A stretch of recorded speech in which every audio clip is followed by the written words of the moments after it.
माती परीक्षण का करावे? नमस्कार माझ्या शेतकरी मित्रांनो.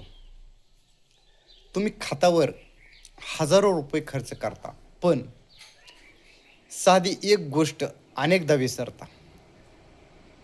ती म्हणजे माती परीक्षण. मातीमध्ये कोणते अन्नद्रव्य कमी आहे, कोणते जास्त आहे, हे माती परीक्षण केल्यानंतर समजते. आणि त्यानुसार खताचा वापर केल्यास अनावश्यक खर्च टळतो आणि पिकाला योग्य पोषण मिळते.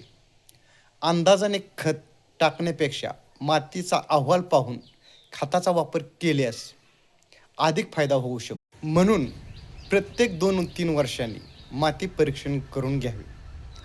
हा छोटासा खर्च भविष्यात मोठा फायदा करून देऊ शकतो. अशीच शेती उपयोगी माहिती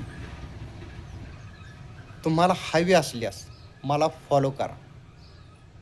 धन्यवाद.